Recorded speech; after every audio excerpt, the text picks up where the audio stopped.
For those of you who don't know me, my name is Susan Klopchak and I'm the Electoral Area Act Director.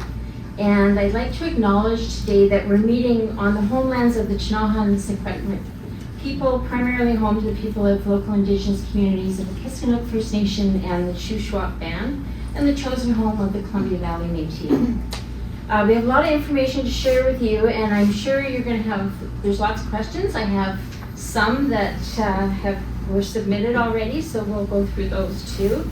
So, the format that we're going to go with is we're going to have presentations from staff, and then we'll do the questions and answers at the end, because some of your questions may be answered as we work our way through all the presentations and the material from staff. So speaking of whom, I'd like to take a moment and introduce you to the staff that we have joining us today. We have CAO Sean Tomlin. We have from engineering, we have project supervisor Kara Zandenbergen, and engineering manager Brian Funke, and planning technician Justin Cook. And we're also joined today by RDK Chair Rob Gay, sitting here, and Area G Director Roberta Schneider. So thank you to all of you for making time in your day to join us and provide the community with this information. So we're going to take you through the project, and I'm not going to spend a lot of time doing the talking because the experts are here in the room. So I'm going to invite Kara up to get us started.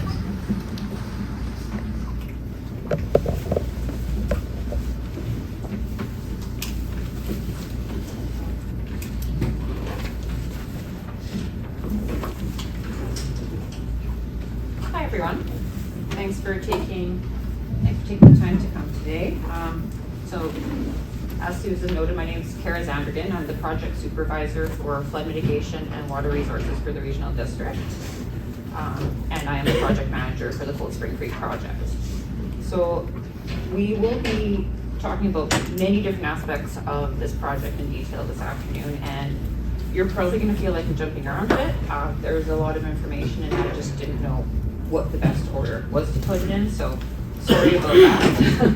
And I hope through it, you just have to speak more. Oh, I'm sorry. Yeah, just right into it. Okay. Okay. And please let me know if you can't hear me again. So, yeah, lots of information, a bit unorganized. Bear with me, and I think at the end of it, I hope I've covered everything and we'll be able to answer all of your questions. Okay, so I'll go through the project history fairly quickly throughout the presentation. I'll talk about the design that we ended up going with and explain why. We'll touch on the construction that has started and the schedule for it. Sean is going to, between myself and Sean Tomlin, we'll talk about the funding and the budget. And then Justin from planning is going to talk about next steps around development.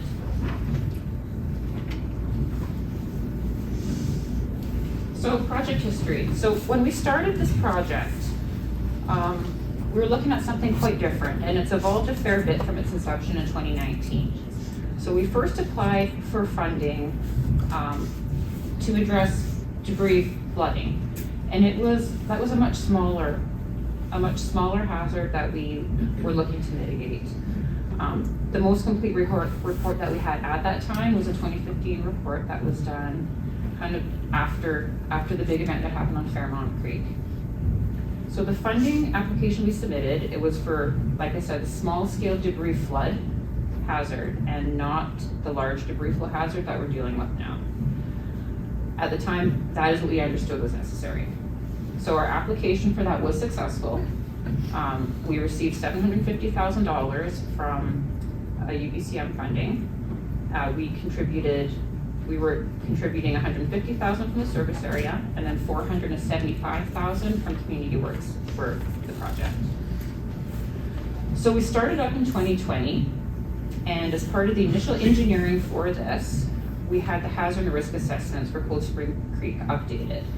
And we did that because we had more information at that time. We'd had more events on the creek. And like many other fields of study, this one had evolved. We had more information and more techniques than we did just a few years before that. So the updated hazard assessment, it used multiple methods to ensure that that the report was sound, and concluded that the debris flow hazard was far greater than previously thought, and there was a significant risk to the community. So at that time, we still had the budget that we started with, and our focus shifted immediately from looking at addressing the debris flood hazard to addressing the debris flow hazard, which had a considerable risk of life loss. So we expected at this time it would be a multi-phase project. We didn't know exactly what the best approach would be, but we knew that we needed to take care of this large risk. And we started designing a debris net. We knew that the debris net wouldn't be the be-all end-all. It would have contained about 10,000 cubic meters of material, which was only a fraction of what it needed to contain. And at the time, we were looking for more funding. So in December of 2020, this funding opportunity came up with the Adaptation, Resilience, and Disaster Mitigation Program. And it had the potential to provide 100% of projects up to $10 million. This doesn't happen very often. Usually funding programs require that the service area or local government commits 25% or 30% of the cost. This was 100%. It was a rare opportunity, we jumped on it, and we were successful at obtaining the funding. So this funding was added to the phase 1 funding, and we moved forward, designing the debris flow mitigation project. So design objectives. We needed to reduce the risk of life loss from the debris flows, and we also needed to reduce the damage from the debris floods that are happening all the time.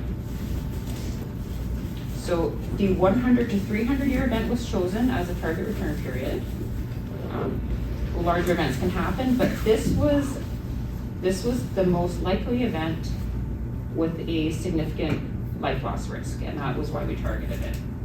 And the containment volume for the structure will be between 68,000 and 90,000 cubic meters. And the reason that there is such a range is because we don't know exactly what angle of repose the debris will end up at.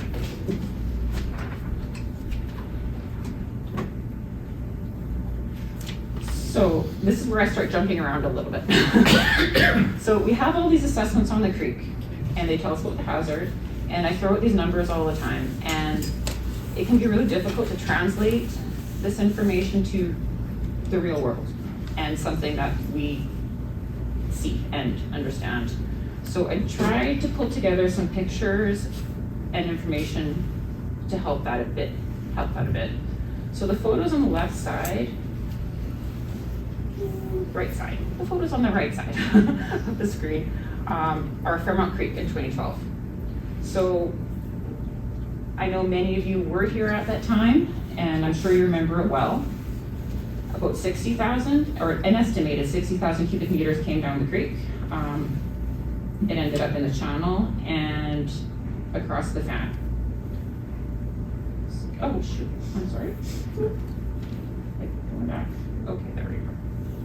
Okay, that's what I wanted. And across the fan. So the top picture is our aerial picture of a part of it. The picture below is, this was one of the mountainside villas, right over here. It just shows the kind of thing that comes down. We have the trees, we have the rocks. The pictures on the left, pictures on the other side, we'll go with that. Pictures on the other side. So those have been salvaged from the excavation on the Cold Spring Creek project. The larger ones are that large. It's not fancy picture taking on my part. Some of them are in the 3 meter range. The rocks on the lower picture are more moderate sized rocks. They're in the meter half-meter to meter range. Those are very useful rocks, actually. We're going to be using them on the project, and they're saving us a bunch of money. But I guess what I'm trying to illustrate here is that these rocks that we dug up at Cold Spring, they came down the creek and were deposited the same way as what we saw in Fairmont a few years ago. The debris flow risk is, it is unfortunately real. They're very similar drainages, they're similar creeks, they're right next to each other, and they're coming off the same mountain.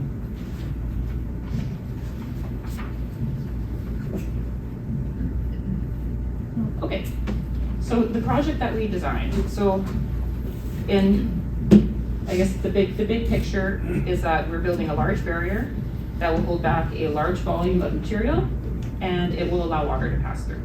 So we're not holding back water, it's not a dam per se. The consultant on the project is McElhaney. They've sub-consulted EGC Engineering for a lot of the geotechnical and geological end of things. And Gigax Engineering is doing the structural. And the entire design through the whole process and the final design was externally reviewed by an independent panel of experts in the field from Care Reliable Engineering and Tetra Tech Engineering. So this is good practice in complex projects like this, and it was a requirement of the regulatory agency. The province didn't have the expertise in-house to evaluate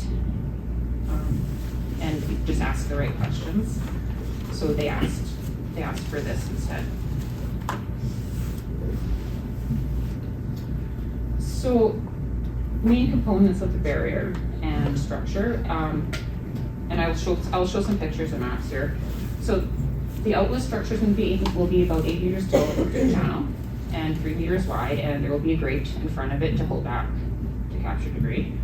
The barrier itself will be roughly 134 meters long, like from top to top. Behind this, there will be a basin, which we've already begun excavating, and the creek will be diverted into it. And in the process, part of the construction will be the access road and water main relocations. So this shows a bit better where everything is. So we have, okay, there's our access road here coming in. So this is new and constructed. The barrier will be here. The existing reservoir is around here. The debris basin will be here, and so the creek flows in up here and will be diverted this way and through there. Some water will always flow into the existing reservoir as part of the project, and that will still remain functional. So in a low flow, like in a regular event, if this were already constructed and you were to go on site right now, you wouldn't see any water being diverted into the basin. It would all be just flowing into the reservoir and out like it normally does, and out through the outlet. So this is a rendering of what this will look like afterwards. It was sent out with the last update. There is a big printout of it over there. And I tried to label it in such a way that it makes sense. So the creek comes in up here. It gets diverted over to here, so there's a weir here. And this will have, water will be captured here, and there is a culvert buried that water will continue to go into the reservoir. And it'll capture up to about a 1 and 2 year flood event, or not flood event, but flow event, sorry. Beyond that, water, like the creek flow and any other debris, will carry on through here. This is the basins. That would capture, in a small event, that's where the debris flood material would be captured. It would settle out there. And then the creek carries on through here and out the structure. As I said, there's a grate across the outlet structure that would hold back material that gets to that point. And in a large event, this will fill up.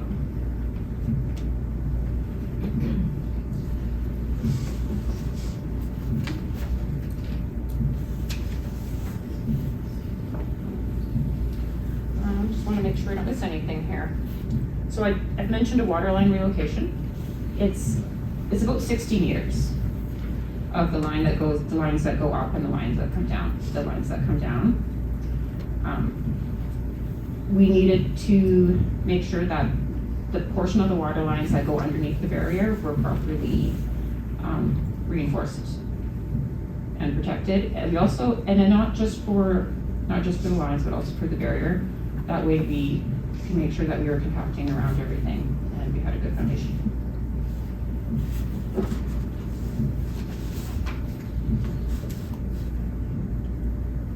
So you've probably all seen this before. This is the risk assessment.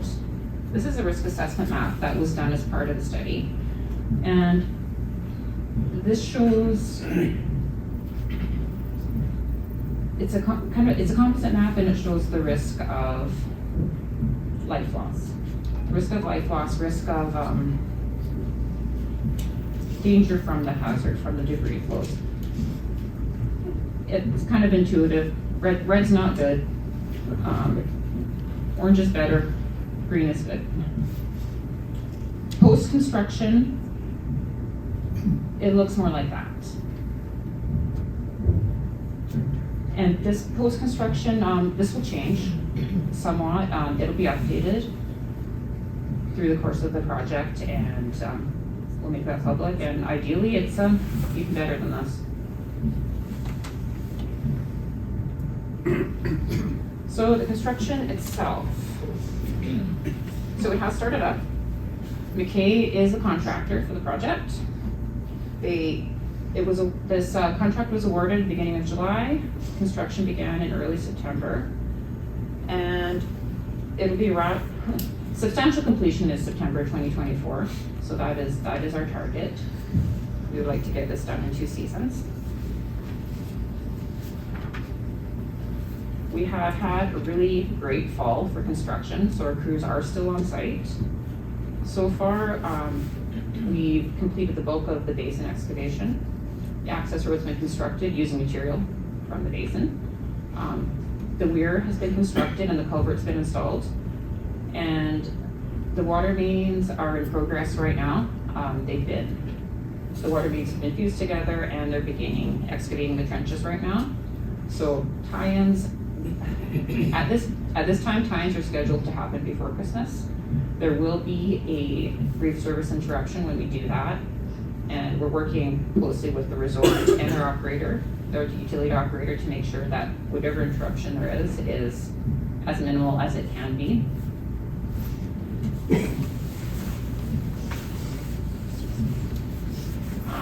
2024 construction will start up again as soon as weather allows. Beginning of April for sure, hopefully a little bit earlier. And the main targets for the 2024 construction will be the outlet structure and the barrier itself.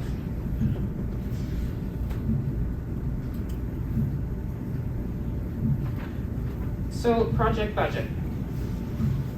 So we started out with 1.375 million. That was our phase 1 budget. The phase 2 funding that we got from the Arden program was just under 10 million. So that brought us to $11.1 million. After the project was tendered, we needed to add to the budget. So we have added 2.5 million, so we're at 13.6 right now. And of that 2.5 million, 1.5 was from the Growing Communities Fund, that's a provincial funding program. 1 million is coming from the service area. And I also want to mention right now that we are still looking for ways to offset both of those. We have a funding application in to another program right now that we're waiting to hear back on. And we are looking constantly on this project for ways to save, and we're finding them. Right now we're up to about a $1 million contingency, which is relatively comfortable. We know that we're just getting started and things will happen, but we are, like I said, we are finding ways. The contractor is working with us on this and they're coming up with ideas, the engineers are coming up with ideas, and Things like the riprap that we're finding on site and not having to import, that also saves us. You know, it's in the 6 figures worth of savings, so that is noteworthy. And I'll pass this off to Sean to talk about some of the numbers.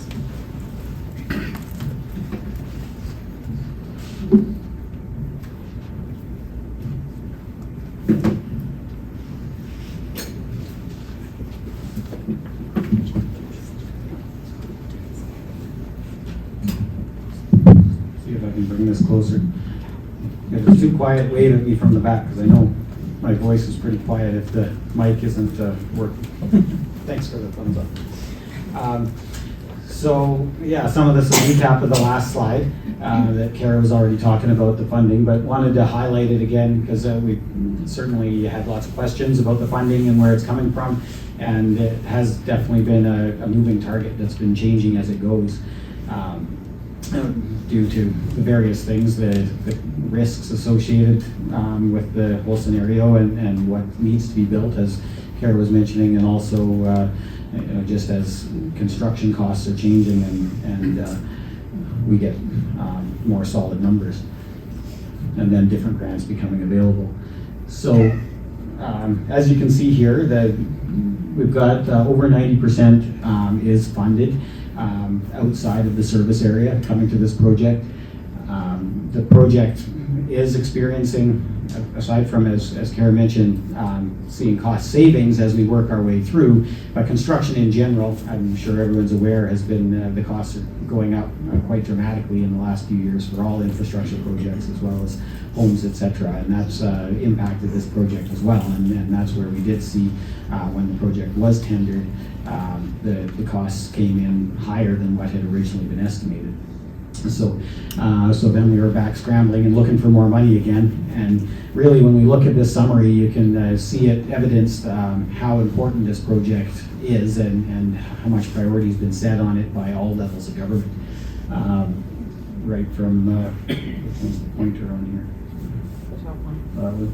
So back to the phase 1, which did have the $750,000 funded through UBCM and the provincial government putting that funding in place, and Community Works Fund, which is the gas tax money that flows through and is allocated by the regional district board. So that was certainly an indication of the support at that level too, putting the funding towards it.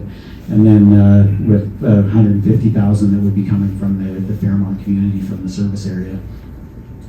And then once we went to the larger project and were successful in getting the $9.75 million coming through primarily the federal government for that program, which I believe is the largest project that was funded out of that. So it was given a significant amount of the funding for that program.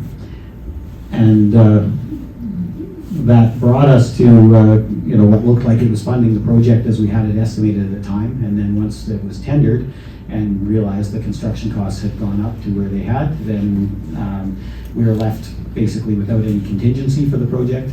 Not only, and it was already over what we had, so we were scrambling. Kara was working with the contractor to see where the cost could be brought down, but there was no contingency in it. To enter into a project of this magnitude without having any, isn't a great place to be.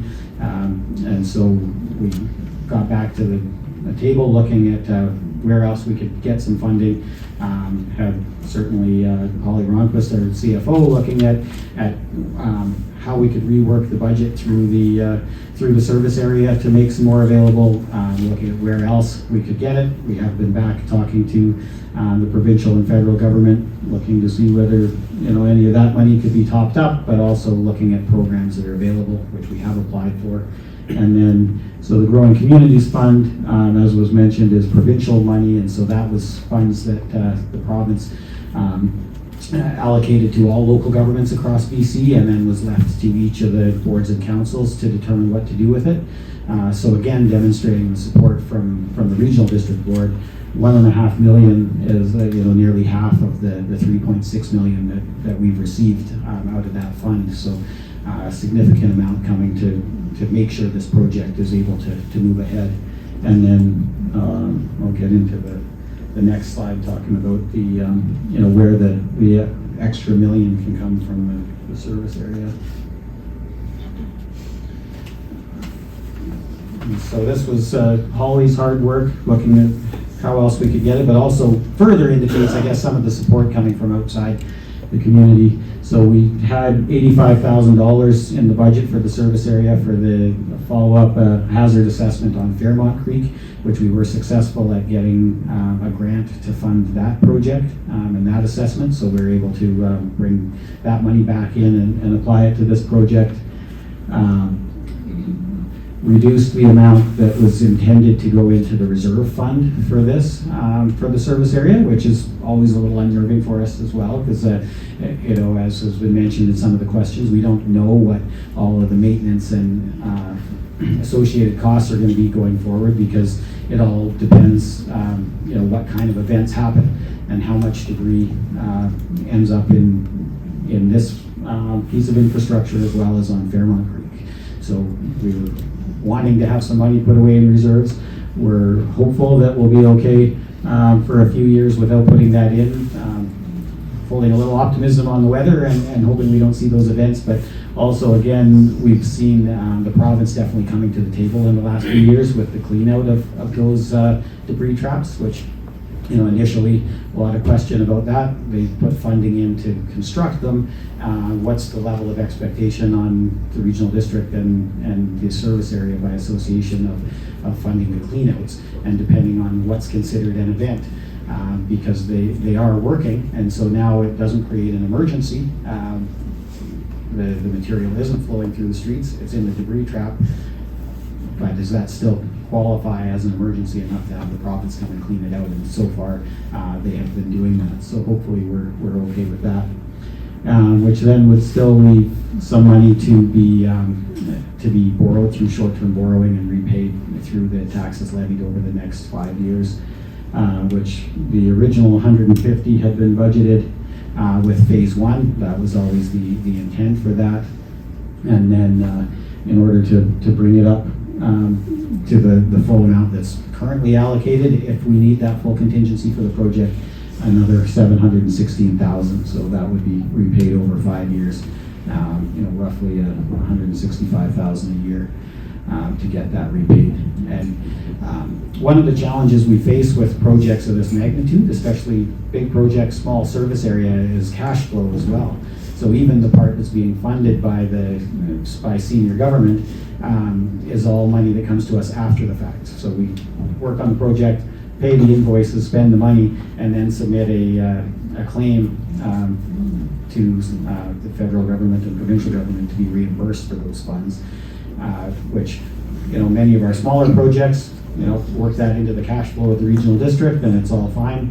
When we're looking at a $10 million project, every delay in that reimbursement results in some interest being paid. So where a normal turnaround for a grant claim with the province has generally been 6 to a couple of months usually, they've committed to on this one faster turnarounds, and so we are, with the claims submitted so far, seeing those coming in 2 or 3 weeks. So that should help with the cash flow and reduce the interest that's incurred through that part of the project. And so, as you know, any of you who've been to any of the town hall meetings where we talk about budgets in general, we always reinforce the concept of, in regional districts, that all money in a service area stays with that service area, and so do the costs. And so, as such, that's where any of the money collected in taxes here will go directly to this or to the reserves for future work. We're not able to transfer money in from other service areas or tax bases into it.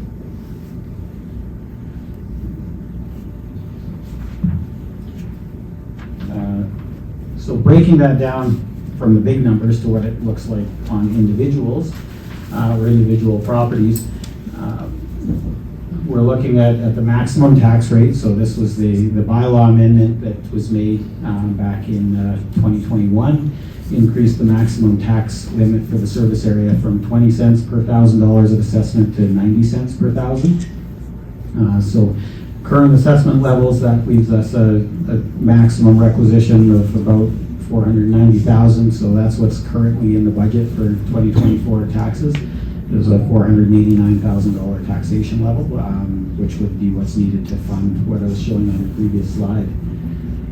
So at that taxation level, it puts the tax for an average residential property in the service area, which is valued just over $450,000, would be $377 for the tax on that. Certainly recognize that for most homes, that assessment probably looks low. That would be averaged over all residential, which includes condos, etc. So if someone's got a property value, something higher than that, then proportionately that's how it would play in. But certainly want to highlight there that when we talk about those percentage increases, we're talking about that one line item on the tax. So it's not that the overall tax bill is going to be going up, doubling or tripling, or the 450% as from the 20 cents to 90. It's just the one line item that's impacted. And so from 2023 taxes sitting at about 240, this would add $135 to get up to the 377 on that average property for 2024. And then looking at kind of staying at that maximum, or seeing what can be collected through that in order to fund payback of the project. And then moving forward to fund contributions into reserve or any maintenance and cleanup that's needed on each year. So last bullet there, of course, worth highlighting that the project I mentioned earlier to update the assessment on Fairmont Creek. There's some expectation that assessment will recommend that there be further works added there. And certainly if we are to undertake any larger project again, very good chance, unless we get lucky with some 100% funding again, that we would be looking to further amend that tax rate limit in the bylaw to be able to address risks that might be highlighted there. I think that's what I got to say on the taxes, and then pass it back to Kara. Very briefly back to Kara. I'll be passing this on to Justin right away here. This is just the additional funding that we've recently received. We have $150 to put towards updating the Fairmont Creek assessment. It's been 10 years. Yeah, it's been 10 years since that was done, and there have been structures built on the creek, and we've had events. So updating that is definitely required at this point. And we also have funding for the Fairmont Hot Springs Development Guidance Project. So I'll bring Justin forward here and he can talk on that.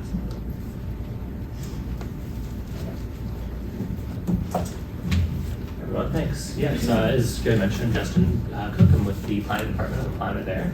And over the coming months, I'll be turning my attention to the mitigation project, so development guidance project rather. So really looking at where the hazards remain and what might be needed from a policy direction to guide development in the future within the Fairmont community here. So it really is looking at that hazard area and where and how development may occur, so what buildings may be allowed, or what additional requirements may be in place to guide that type of development. And so the project really is to provide that policy guidance, and then following that, it will be up to us at the region to bring forward policy for consideration by the board to be implemented.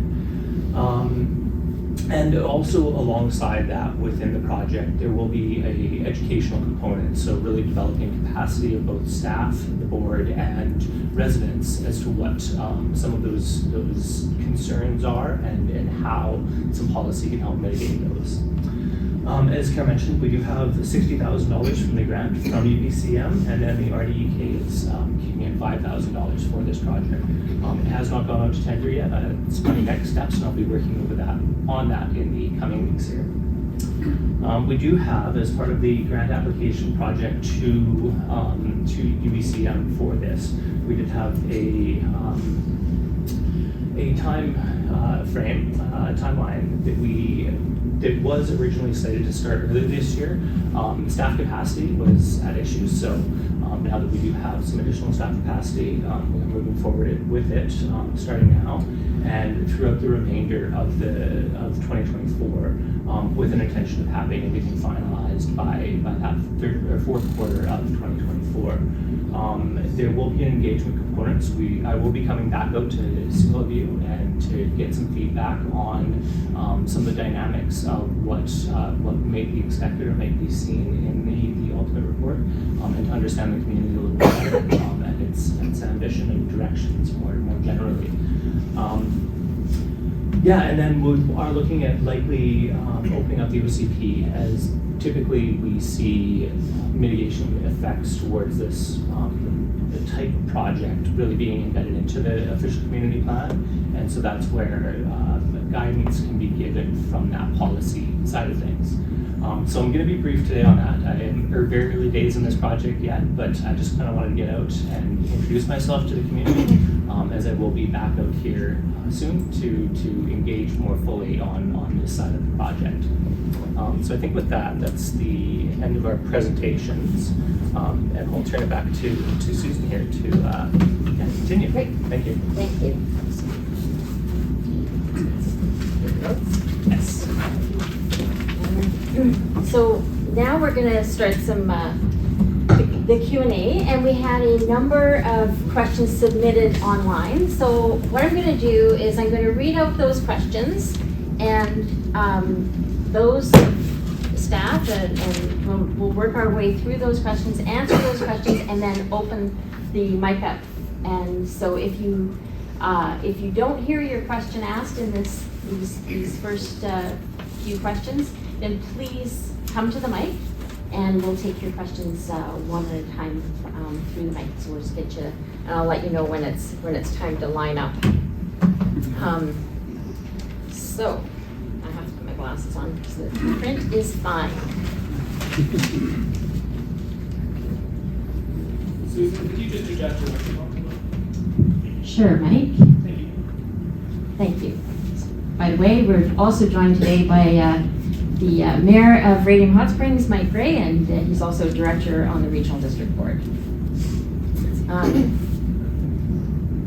So the first question I have is request that the data from any weather stations or other monitoring devices set up on continuing basis to monitor weather parameters be made available to the public. I think that's an engineering question.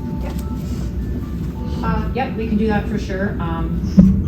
We have the weather monitoring station. It's at the top of the ski hill here in Fairmont, and we look at that daily. So we can make that available. That's not an issue. NHC engineering is the one that manages that for us, and yeah, no problem. That's okay. It'll most likely be a link that we have on the project page, so that's where we hope to run those. Great, thank you, Kara. When will building permits be issued again without the requirement of obtaining a geotechnical report looking to build a garage? So that will likely be one of the outcomes of the development guidance project and report. So once we do have those clearer policies embedded into the regional district's policies, then that will help guide that development and will take away some of that requirement for the additional site-specific development research effectively. Thank you, Justin. The next question is related to taxation. Property taxes in Fairmont are set to go up dramatically due to the project. Is the rumor? Is it true? Yes. I'm going to answer. I can answer some of that because we heard that already from Sean. The news comes as a surprise and after the fact without consultations with the public. Is it possible to apply for partial or full project coverage from the federal and/or provincial funds? And could you please share the details and the dates and the amounts, etc.? And I believe that information has been covered in the presentation from Sean, that Sean spoke to the grants that have been applied for and process, and the grants that that are still in progress too. There is another one out there. So yes, there is going to be a tax increase on this particular service area. Did you want to add anything to that, Sean? Yeah, I think most of that was covered. One other item to bring up for anyone who is concerned about that tax increase being too onerous is we can provide information of the province's tax deferment program that's available for anyone who's, I guess not quite anyone who would say, it does have to be a permanent residence or your principal residence in order to qualify for that, but the province provides deferment at a no interest basis for those who are over the age of 55 and with a low interest for any families with children under 18 in their household. So just something that is available if the tax increase is too onerous or too much on. Did not hear you. No. Got the wrong angle. So yeah, if anyone is interested in information on the provincial tax deferment program, then we can provide that to you. And so it provides an opportunity to defer taxes on a no interest basis for anyone over the age of 55 and a low interest basis for any families with children 18 and under 18 living in their household. Other than that, yeah, I think we covered it all off earlier. And that deferral program is not income tested. Okay, how many are in the service area and how are costs allocated? Some of that has been, and there's a series of questions here, so I'll just work through them one at a time. Yeah, so the service area currently has about 1,167 properties in it altogether, residential, commercial, recreational, all in there, and the costs are allocated on the basis of assessed value of land and improvements.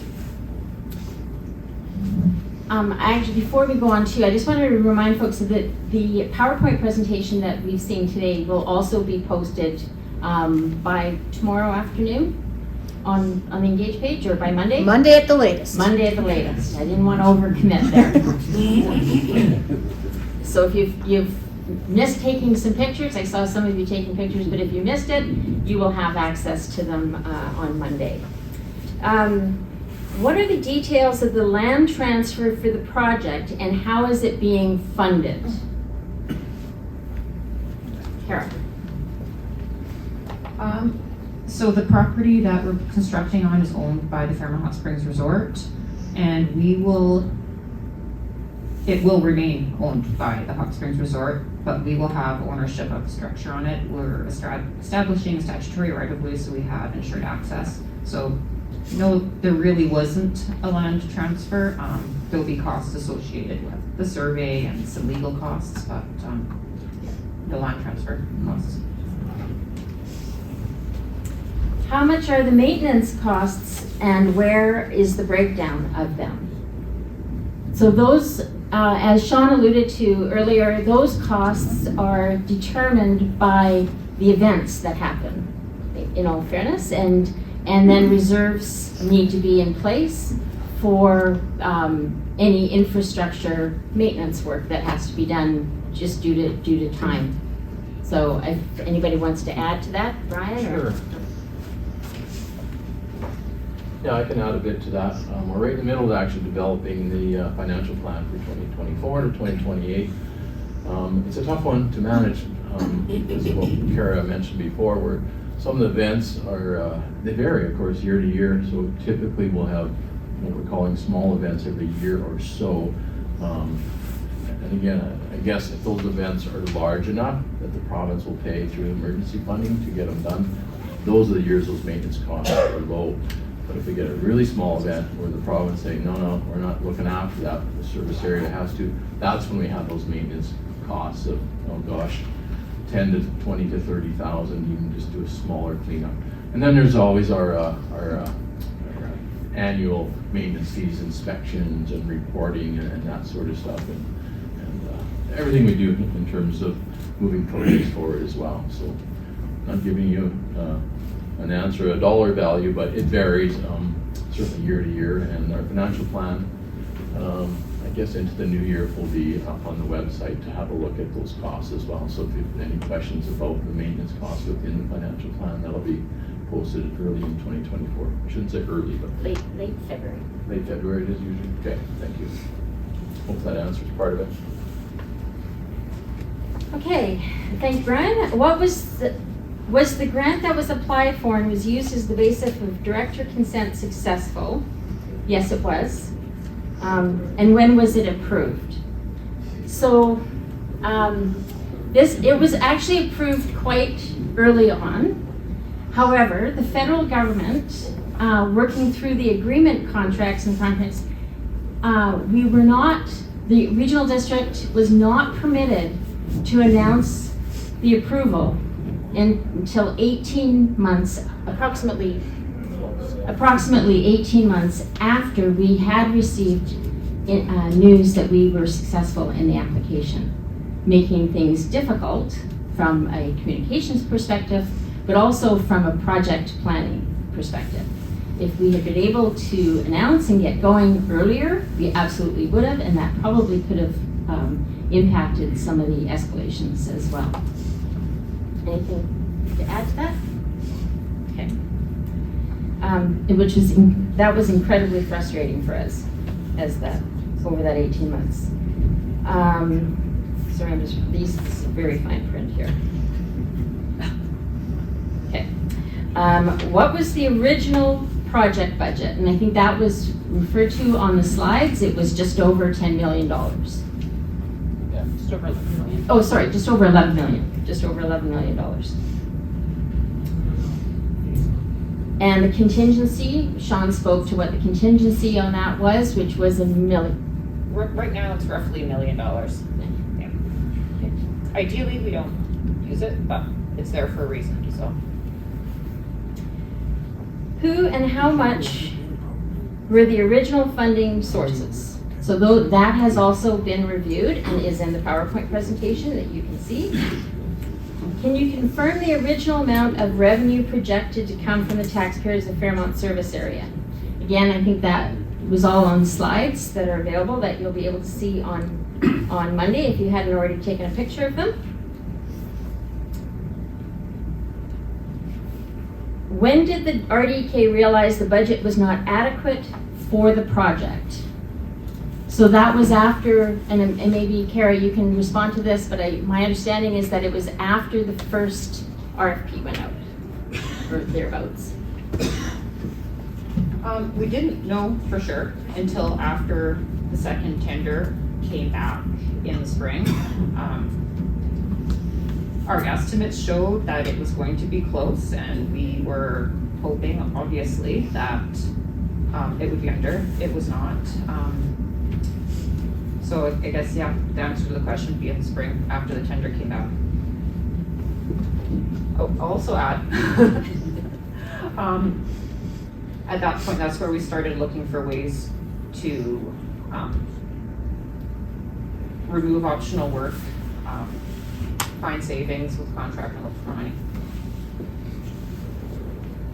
And I know we also went back to the Community Works, and we went back to, the Growing Communities Fund, and spoke with the minister, staff, minister municipalities to looking at ways to enhance the amount that they were granted. So, which is why we've gone out for another grant. What is the breakdown costs and revenues on the latest project budget? That again is on the slides that you saw today. Has the RDK gone back to their funders for? Absolutely, we have a number of times, and Chair Gay has and I met with MLA Klobuchar, as it happens, and also and we're also not giving up on that, and we'll likely be having more conversations as the months transpire, probably in the next session in the spring. And obviously we are planning to do it, and we are seeking other grants. Is the RDK actively looking for additional funding, or is this revenue from the taxpayers expect to cover the capital, and I think asked and answered. Certainly we are looking for, and we'll continue to look for more grants and more funding opportunities to relieve that pressure. So here's a question: what gave you the right to make the decision without my permission? And I guess that is covered under the legislation. Those are opportunities that we have. That's why certainly for the Regional District Board of Directors, we have a number of avenues to make decisions, whether it's about projects or taxation, and those avenues and those tools that we have are all through legislation and approved. And so the decision to go with director consent was requested by the board, was supported unanimously due to the nature of the project, and then it was supported by the minister at the time as well, Minister Osborne at the time. Will this remain a maintenance nightmare forever? I'm not even sure. There will be maintenance costs indefinitely, absolutely. How that will look will be, as we said earlier, determined by events. And should I sell before the taxes make it unaffordable? Those are decisions that each of you need to make. Taxes, property taxes are what they are, and the service areas, and this service area could impact those personal decisions that you make. But as Sean mentioned earlier, tax deferral is certainly an option that you could consider if it is, if you decide that's the way to go. Sean, did you want to add anything to that? Okay. Where do we find all the grant applications that have been submitted for the project and whether they were successful or not? Those are not, I don't believe they're not in the public realm. And maybe Carrie, you could speak to if there were any that we applied for that were not successful, and I don't believe that there were, but. So the only grant application that I've applied for this that wasn't successful was one, and it was in the fall of 2020. And it was for, I can't remember exactly, it was $2 or $3 million. And when we applied for the next one, when we applied for the big one in 2021, the fall one hadn't been awarded yet, and it was considered at the same time. So because we received a larger grant, we did not get the smaller one, basically.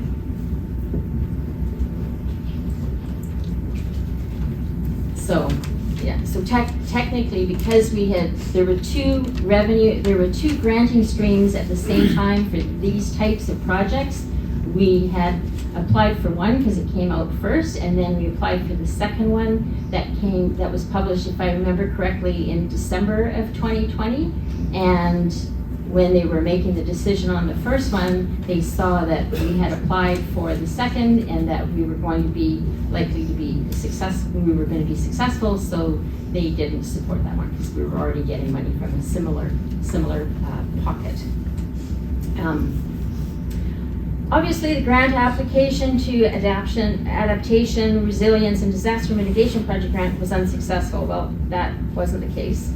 It was successful. So we won't be, I won't continue with that question. When was the grant application resubmitted? And again, it wasn't. It was successful the first time.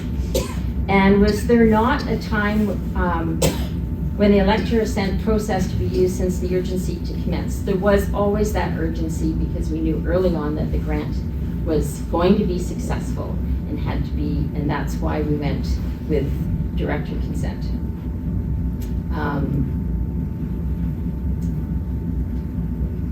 And why were we not advised of the grant status indicated in the newsletter from March 21? Because we were not permitted to do so.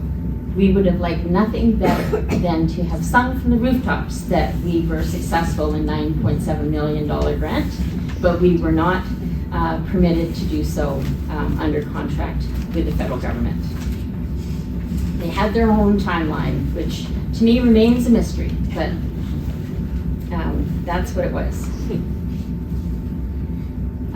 So there's another question about why the grant wasn't approved, but it was approved.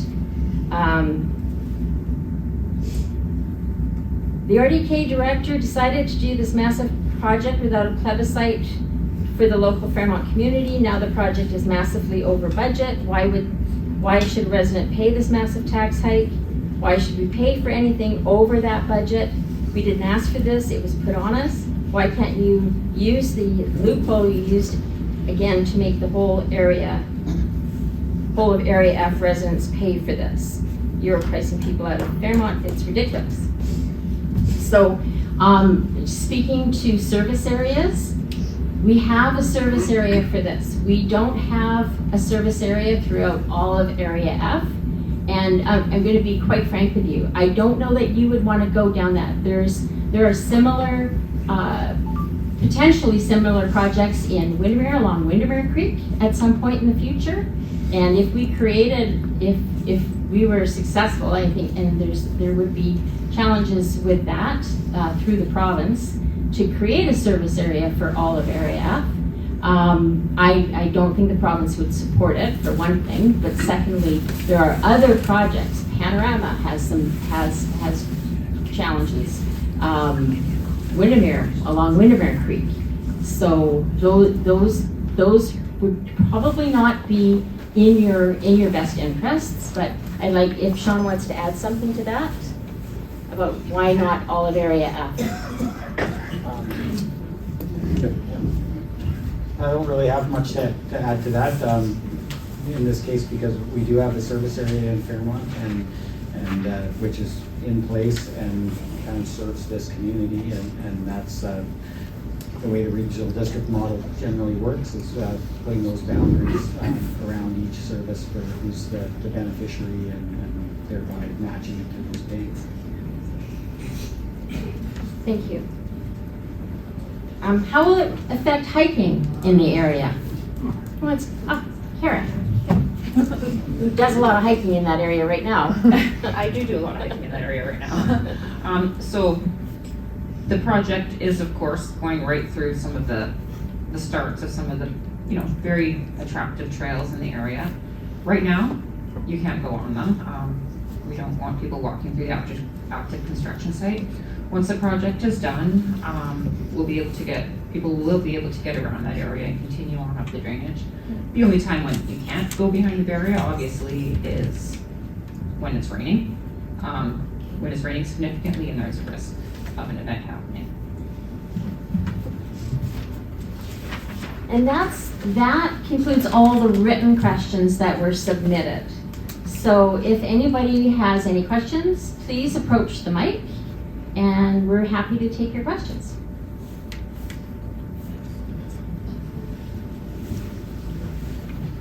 Thanks. Oh, Yeah, hi. Hi. 2 questions. What's the reservoir, what's the purpose of the reservoir? sure. So I understand it may have originally provided water for the community. I don't know, I can be correct, no? I can be corrected on that. Right now, I can tell you that right now, the reservoir pulls back water and it's used for irrigation for the golf course. Okay, Yeah. I thought somebody had mentioned that. The other thing is, with regard to any taxation that's created by this project, it looked like it's gonna be amortized over 5 years or so. Can that be set up as a separate surcharge, so that once it's paid off, it gets taken out of a tax? Sure, so essentially it is set up as a separate item. Like the service area itself shows up as one line item on your tax notice. And that budget will be reviewed each year to see what's required. Right now, as I was mentioning on there, there was some intended reserve contributions and funding that could be needed for annual maintenance and cleanup that's been diverted to making those payments. So currently, the expectation is that it won't necessarily drop right back down once the 5-year repayment period has taken place, because then you'll still need to fund some of Could those that be items. looked at in a more general way, like the maintenance issues? What, because we have a capital side, the other one we have an operational side. So it would be kind of nice that we pay that surcharge for 5 years, it's dropped off, and then the operation side, which is something you have in everything you do, it just becomes part of the operation. It's set up as a contingency. And so each year we will be looking at that in the budget process, at what that split is. I just don't want to see this go on for infinitum, like that's the problem with these things, you know? Yeah, It and just I becomes a think joyride. the key point there is, anything that's collected does always remain right with that service. So if we start to see that we're putting a lot of money in reserve and we're not using it to do cleanouts, then the tax would decrease. And so it would only go on infinitum, as you put it, if we're actually needing to use those funds on a regular. Well, I'm just saying that, again, there's a capital side. We're covering this tax issue as a capital issue. Pay for that, and then it's scrubbed. And then the operational side is however you manage your operational side, and it gets absorbed in the overall budget. Yeah, absolutely. Okay? Thanks. Hello. So my question is about the scale of the project. That lovely diagram there where some of the red goes to yellow and green. We were told, I think, that there's the number of properties, 1,167 or something in the area. How many properties are actually covered protected by this project? Out of those 1,167, how many are actually protected by this project? They're calculating over there. I can see the. Their math is better than mine then.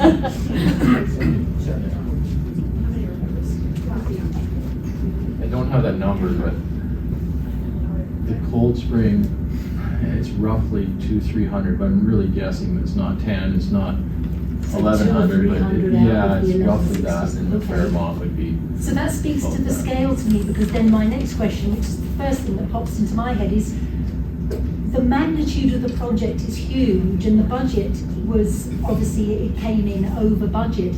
Did you never consider scaling it down just a little bit, like a 1 in 200 year event or something, to make it so that it came within a reasonable cost? Was that not considered? I guess you could say it is scaled down, so jurisdictions around there will want to get to 1 in 10,000, 1 in 1,000 risk of life. So we still have, like today, there's risk of life, loss of life, 1 in 100 to 1 in 300. So that is a scaled down approach already. So to go to say a 1 in 50 or 1 in 75, scale it back that way, there's still significant risk for loss of life. I'm just That's the interested, challenge. what's the magic number? How do you define what is that important risk where it's worth spending millions of our money? Just that's it's a question. Obviously, you have thought about it, but I think to me it seems that maybe it could have been scaled back to come within budget, and we still would have been pretty safe. So we did look at scaling back the project. Like once inflation started like going through the roof, and everybody saw that and still does. And then once we tendered it and it came back, we looked at ways to scale it back. And the obvious one was like, okay, why don't you just make it lower? Because that actually didn't save that much. So, and the other problem with that is if you make the barrier, say you make it 2 meters lower, by the time you get to that high, like to that level, a lot of your volume ends up being in that upper 2 meters because of the shape of the basin, right? It starts out small, goes up big. So you get so much volume in the upper part of it that scaling back wasn't as easy as we wanted it to be. Okay, thank you. Thank you for the question. Great question. Carol. Hi, Susan. Hi. I got all the inspection reports for the creek from the 1990s. I went through them all, and I just wanted to know if you were aware of the lack of monitoring and the lack of maintenance that was undertaken. If did that contribute to the did you take that into consideration when you sort of circumvented our referendum and went with the director consent?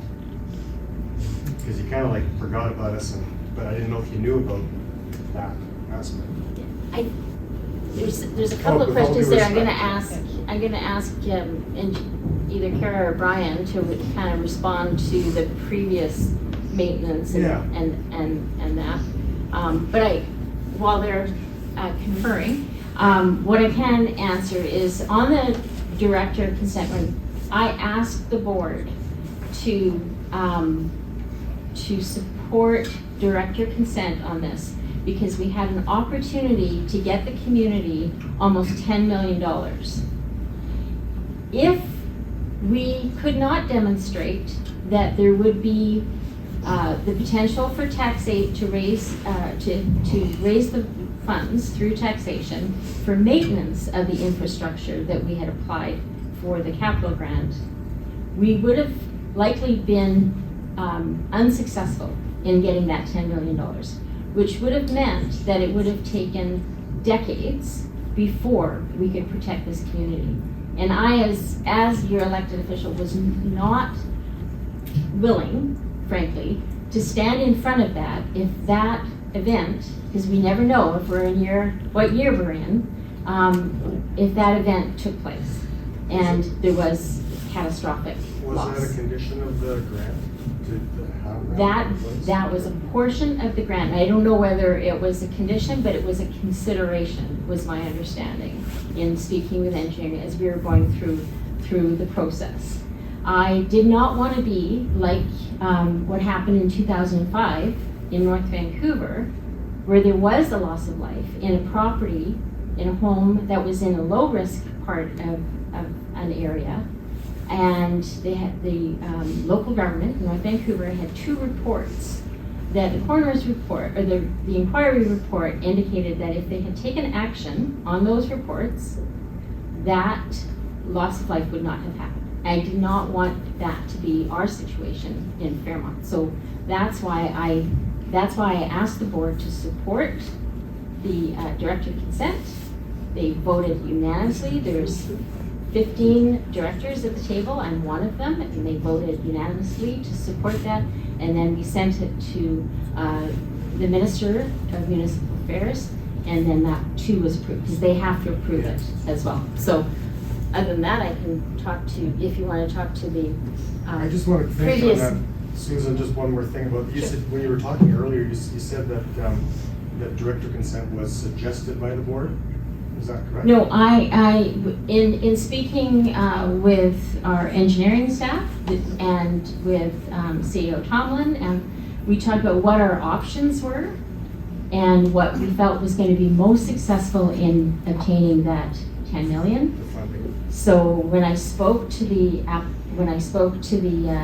request for decision, the motion at the board, I asked for the support of the board.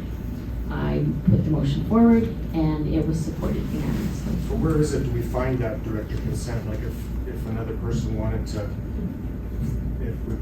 where is it in the legislation that there is such a thing as director consent? Not saying that there isn't.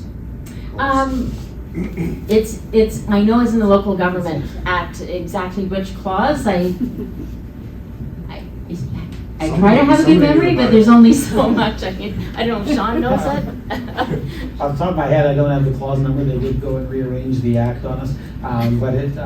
Is it Yeah, in if the you want- Municipals Act then or something? It's in the local government. Act. Oh, it's a local government. Yeah, so you can take a look there, or if you want to chat after, we can Yeah, probably just find it curious, because together. I've never heard of it until this situation arose. Yeah, and because it is specific in the cases, it's not available all the time, which is why it was very late in the process that we had indication from the province that they would support it, because it does also require approval of the inspector of municipalities and the minister. Yeah. So while you're still at the mic, I thought maybe I'll ask you a question, because I think this maybe would go towards you. That growing communities funding, there was 3.7 million in there, and would you consider like that other 2.2 million instead of the office, going towards a new office? Would you consider putting some of it, more of it into this? Well, I guess that's more a question for the board, ultimately, who will be allocating it.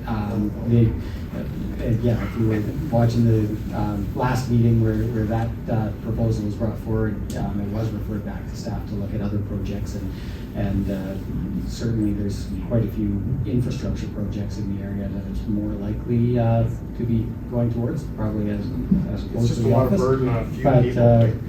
yeah, certainly, that's something they can consider as well as more to this project. But, as I mentioned, it was already a pretty good chunk to one. It was good, we could use more as my own one. Fair comment.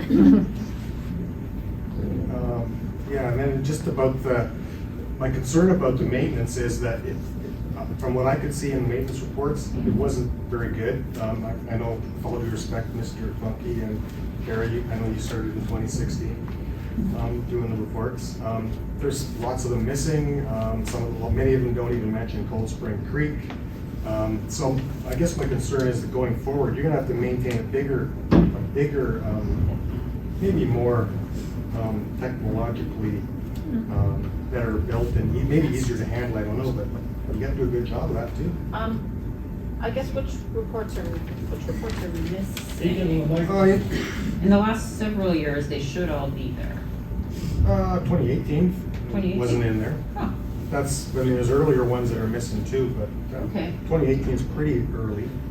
No, 2018 is pretty recent. 2018 should be there, so there's no reason why it shouldn't be, so Yeah. maybe we'll put that on our to But add list. I Yeah, was that's under the odd. understanding that whenever there's an event, Yeah. there should be a report, There's a report every year. but also at every event. Yeah. Oh, like So- an so more than this- engineering report? Yeah, sometimes. Oh, there's- no, not necessarily. Oh. It would depend on the scale of the event, that we would actually bring somebody in to do a report. I was just going by something, I think it was agreement between the Crown and the resorts and the regional government or something. Thank you. Is there gonna be a webcam? There are. Just so that you can keep an eye on it? I mean, rather than having Most to go likely. walk out and Yeah, do there all will- the, you can look and see, oh, there's an event happening. Yeah, actually, so Saves a lot of time. right now, EGC, who's one of the engineers in the project, they do have a couple of cameras set up. And it's pretty basic right now. They take a picture every day, but, there will be more monitoring that will go up after this is done. And I'm pretty sure camera is one of the items. And yes, it does make a lot of Yeah, sense just because, there, yeah. I mean- So you can actually see it, and you can even Yes. make it public. yes, yep, for sure. I mean, just like there's webcams, there's cameras at the ski hill, there's cameras for highways. I would imagine it would be a similar setup. Yes, I just had a question about the barrier that's being put in place. How wide is that barrier, and is it going to be able to stand the impact of a couple of those 3-meter boulders rolling down the mountain? It will withstand the impact, and if you can give me a couple minutes, I will look at my design drawings and I can tell you how wide it is at the bottom. It's, I can tell you that it's, like I said, it's 8 meters high at the top. The top, I believe it's the top 3 meters are vertical, and then below that it's 1-to-1. So give me a couple minutes and maybe move on to the next question and I'll answer it, unless you had another one. Thank you. Okay, thank you. Please go ahead. So I understand that Arctic, under your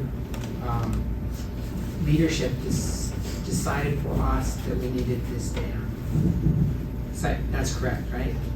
The decision was based on a geotechnical No, wait, report it and was risk your- assessment. It was your decision to take that as being an unacceptable risk to human life. Yes, Yeah. And so I feel like you made that decision along with well, I us. along with the Yeah. 14 other directors for the regional district, yes. Exactly, that is, like, you're kind of, are you familiar with the term in locus parentis? No, my Latin is not that great. Okay, so you were acting as our parent in this situation. So if that's the case, then, and you and the rest of the board, should you and the rest of the board not be responsible for paying for this? Oh, come on. Take a rest. Yeah, I don't think so. I don't think that's How would- appropriate. why not? Why These not? types of projects go on all over the province, all over the country, and they're Yeah, but done are they- to are they protect paid homes by- and Are they paid- infrastructure, and more importantly, they're done to protect life. Are they paid for by the Yes, they just are. the local?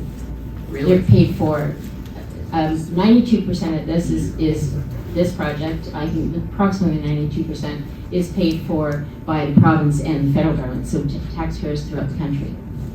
Yeah, A but why- portion why- is why paid for by not this the rest of service the- area. Why is not the rest of Arctic pitching in?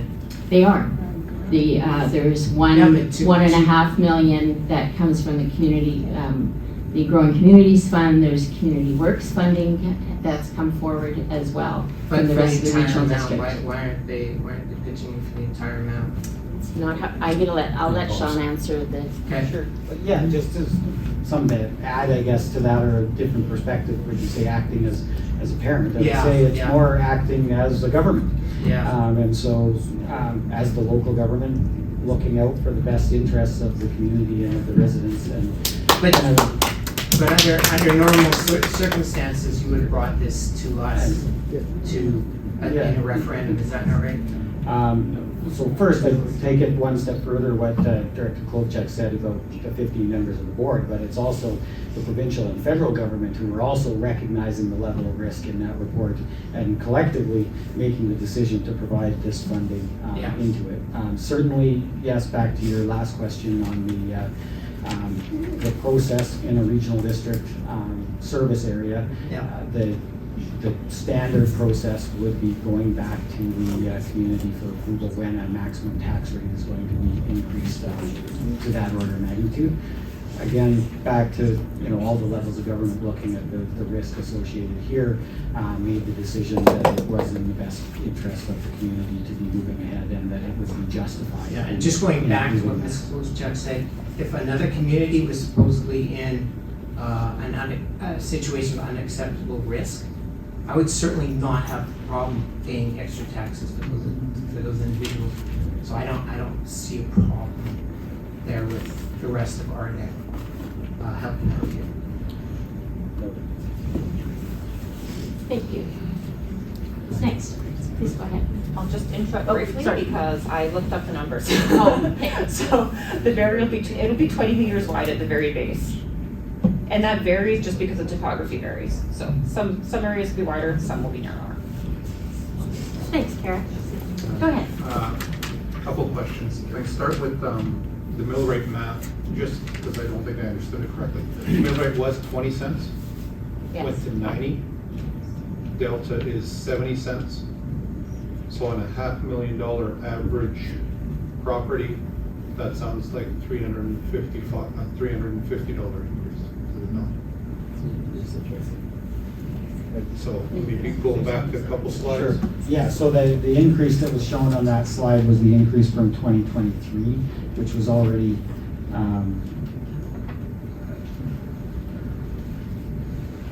from 2023 going up to that, which had already, the increase had begun from, I think in 2020 it was $67, to $76.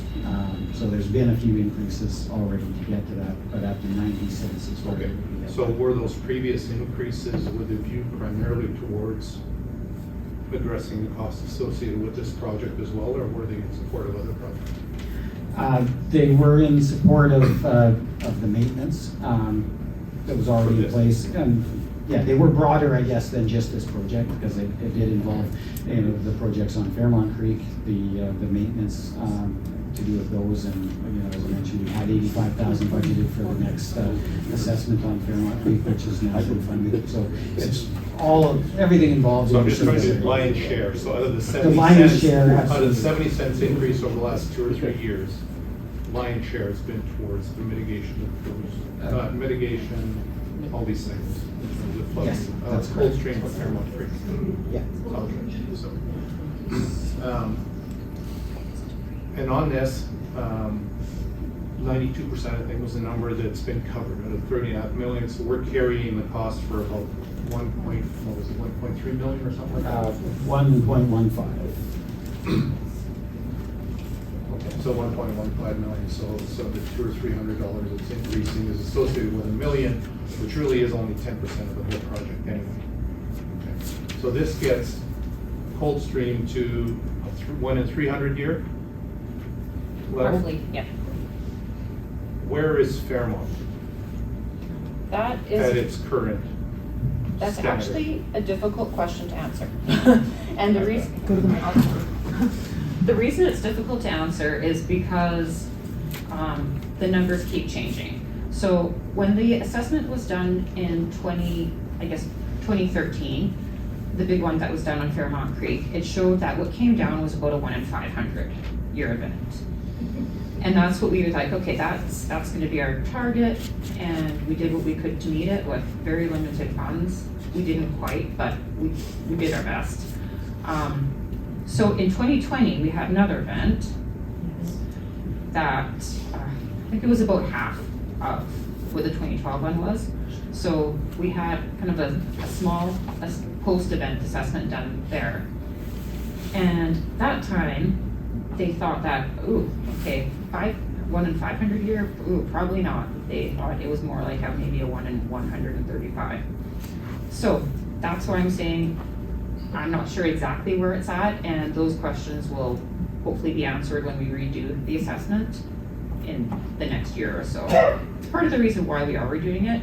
Events have happened, there's more information. Work has been done on the creek, which helps, of course, in that line also. Okay. So what's, and I guess just some comments. What's in the back of my mind is notwithstanding the fact, or recognizing that, you know, we've got 92% of this $10 to $15 million project covered through some very, I don't know, call it fortunate, timely funding. What is the potential exposure of this community to another project of a similar magnitude on the creek down the road, and the scenario where, you know, we might not get 92%? Yeah. I'll finish with that question. Thank you. That's a great question, and I think of that daily. Absolutely, no, it's a great question. We sure hope we've got enough protection in Fairmont, and again, when we get this engineering assessment completed next year, it'll probably take most of the year to get it done. That'll certainly give us an idea where we're at, if we're at that 1 in 300 or better, hopefully, with the protection, but there may be more work to be done in Fairmont. I mean, the weirs that are in there have been doing a good job since 2013, or 2012, I guess, the last event.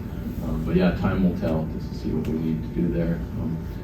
But yeah, I'm envisioning another project in Fairmont, but I hope it's, you know, it's not of the nature that we're having to do in Cold Spring right now, because we have spent about $2 million in Fairmont on the weirs, roughly. Yep. So anyways, time will tell to see where we're at there. But yeah, it's a really good point you brought up. Thanks, Frank. I have two questions. One's kind of a follow-up from the previous little discussion. Is the resort itself in the Fairmont service area? Yes. And are they seeing the same tax increase as we are? Yes. Okay. My next question, you mentioned earlier that there are other areas in the area out like Windermere and Panorama that may require some kind of mitigation as well. Will you use a different process with those communities, different than what you've used with us? Because I feel like we were not really consulted about the scale of the project or about the elector assent compared to direct consent issue. Like that was something that just came out of the blue as far as I'm concerned. So could these communities potentially find their taxes raised by the same amount of hours are? And it all depends on the circumstances. So I can't tell you yes or no. It all depends what the project is, and if there is a project. It depends on what, you know, funding streams are available and the timelines, because those are all, were all part of that decision, is the timeline, what was available, and some of the urgency. So I can't, unfortunately, I can't tell you yes or no. Okay. And we did, I know in the October 2020 presentation, there was discussion about how this was potentially going to look and how it was going to roll out. So there were some updates along the way informing residents. The challenge is that the community has changed a little bit. There's new residents, there's things have changed. You know, some people weren't able to attend those meetings, and all of those are still on the Engage page. All that information that was provided originally. I just hope that other communities won't have to go through this, that they will have better knowledge about what is being done on their behalf, and before suddenly being hit with the huge tax bill that they did not see coming. Okay. So maybe take Yeah, that. thank you, yeah. I'm Ray Bergevin. I've lived in Fairmont for the last 35 years. I live downstream of the highway. I've never felt threatened by Coldstream Creek. 2020, I think I wrote a 2-page letter to Kara outlining my objection to the project. I think it's like killing a fly with a sledgehammer, but I'm willing to go ahead with the project if the whole community wants to go ahead with it. I think I outlined in my letter that there should be some kind of a referendum in Fairmont to go ahead with a project of such magnitude. But the first time I heard a project was going ahead is when I was driving up the highway here, or the road to Lodge. I see there was a $9.3 million expenditure on Coldstream Creek. Now, on the slides that you presented, I've seen a $377 annual tax payment that's going to be increasing every year for flood control. Now, is this amount strictly for Coldstream Creek, or is that for the total Fairmont, including Fairmont Creek? For the total Fairmont, including Fairmont Creek. Right. So these $9 million, that doesn't include Fairmont Creek in there, I guess. No, that Fairmont Creek mitigation work has already been done and completed Right, okay. at this stage. I still think this is over the thing, but whatever. This big dam that you're gonna be building there that I see on that first drawing, where's that dam gonna be? Is that the highway, or is there gonna be another dam built upstream? I think the map shows, it's like if you can actually, Mountaintop Road, as you come, it's above the resort road. So, And you can go back to the map, it's on the slide. There, yeah. So okay, where's the highway there? the highway is down here. Yeah, oh, down here. Way down there? Yeah, the highway's down there. So this is the road we take to get to the resort. This is the first big corner. So straight down here is the highway. That big So- barrier, that's gonna be a costly item. Yes. That's just like building a great big dam. But whatever. Yes. Okay, I'm against the project, but I'll go along with the crowd. Thank you. Right, Brian?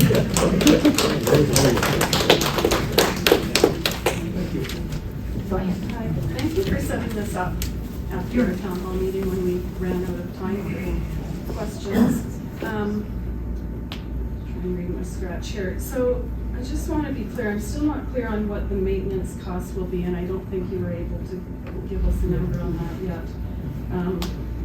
At the town hall meeting, I believe it was Holly, said to expect further increases in our taxes. So when I look back to 2014, when we first increased it from the $4,000 we had set up, we went to 13 cents per $1,000. And then we went to our 20 cents. And then we went for our 90 cents. So if you look back on that, we are already subjected to a 592% increase for the service area in less than 10 years. and I'm sorry if I offend anyone, but we're not spring chickens here. We're kind of seniors on a fixed income. 592% in less than 10 years. When I look back on my taxes from 2014 or 15, I paid $67 based on 13 cents. So when we are up to 90, we can all do the math, it's significant, it's hundreds of dollars. And then we're being asked for more. How much more?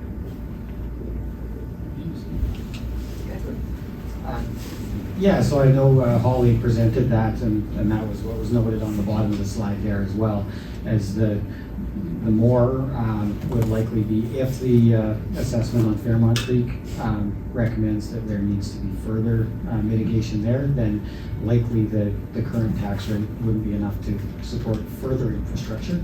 Other than that, back to your question about the maintenance, I mean, that would play into it as well, and which we don't have a number on because it is very dependent on the kinds of events that happen, what the cost to clean up or clean out the infrastructure is, and to a significant extent, how much the province continues to fund those cleanouts on behalf of the community. Okay, thank you. Thank you. Me again. Hi. Hi again. Sort of admirable that you're looking after our health and welfare, Fairmont, with this. But for me, forest fires are a bigger risk than that is. Is that something the RDEK can do something about too, or to make us feel a little more protected? Is that in your jurisdiction? Yeah, to some degree. I mean, it's been one that's getting more into our jurisdiction too. But the biggest part of our involvement in that is the Fire Smart program and supporting the efforts with that, both in education and supporting communities in fire smarting, which has kind of been assessed and determined in recent years in some of the major interface events to be shown as the most effective line of defense.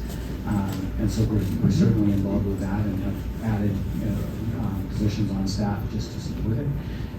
In terms of treatment or thinning of forests in the area around communities, it's something we have had involvement with in the past. It's more on the provincial bailiwick at this point, but we're able to certainly advocate on behalf of those kinds of activities taking place as well.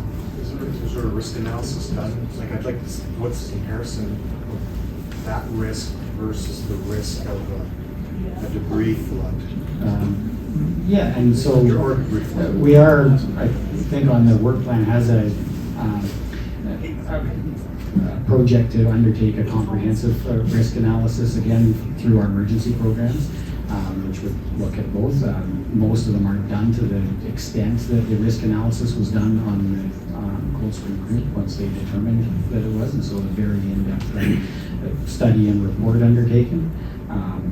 Yeah, I'm not sure whether the outcome will actually be able to give a direct comparison that this one's an 8 versus that one's a 9, but it will assess all the risks. Is that due out soon? No, due to begin soon. Oh, due to begin, okay. Yeah. I'd like to add just a little bit more to that answer. When it comes to fires and debris flows, there are fires, how do I put this? A fire in the watershed above these creeks would increase the likelihood of a debris flow. The provincial government is aware of this, and they're aware of this particular situation. And we have people at the province that are definitely in our court on this, and if there is a fire in the Fairmont watershed, it will be addressed very, very quickly, as it should be. But like I said, I don't know if that makes you feel better or worse, but it would be addressed. It would be addressed as expediently as possible. There are communities in the province that are currently experiencing debris flow risk because of fires in the watershed, and we're seeing that in other parts of the world too. Thank you. My name's Oh, James sorry. Kozlowski. Well, James, just a sec, I think Sorry. you want to add. Yeah, I just Sorry. wanted to add quickly as well, within the official community plans, there's also some development permit areas that do look at wildfire risk, and so having a wildfire development permit. And what that really does is for any new development, having some extra protections in place to really help mitigate the spread of wildfire throughout communities. So, yeah, I think, hearing from all of them, there are multiple levels that we do work to help mitigate that risk. Yes. And our firefighters in the Columbia Valley are also trained in wildfire. They have access to wildland training for helping support fighting wildfires. So go ahead, James. How many other project designs were considered for Coldstream? We went through a few design processes to get to where we're at. Once we actually moved into the design, we looked at earthfill, we looked at making it lower, we looked at several different locations. This was the best one. We looked at, So essentially you had a dam in mind all along. no, I'm not done. There was also training works. I'm looking for the design options, not Yep. a play-by-play. No. We also talked about training work, so kind of just directing the flow to a certain area. And what the regulators probably would have preferred was that we just brought out a bunch of houses and then removed it that way, removed the risk that way. That didn't seem, like it wasn't cost effective, and that's not what we wanted to do in the community. We also looked at putting a series of debris flow capture nets that would go up the creek, and that didn't move forward because it cost a lot more, especially once you thought about getting to it, like getting to each structure, and they wouldn't, we would have needed like 20 of them to actually contain what we needed to contain. So we did look at quite a few options. And this design was based on a risk assessment with these volumes of Yes. 1 to 300, which is very qualitative, not quantitative, once you look at risk, right? This was a quantitative risk assessment. Quantitative. It was quantitative, yes. And he based it on some hard data along the creek? Yeah, he walked up the creek. There were several different, he dug pits.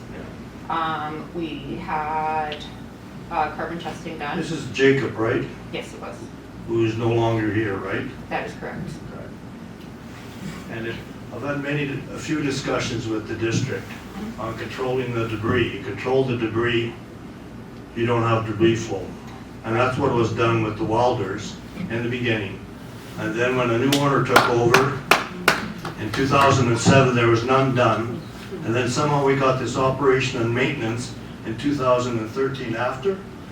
Like, we're scrambling to get the basins cleaned out, the ponds cleaned out, getting the sluice valve working. And to me, that's a lot easier, a lot less environmentally protective, and we look at it every year.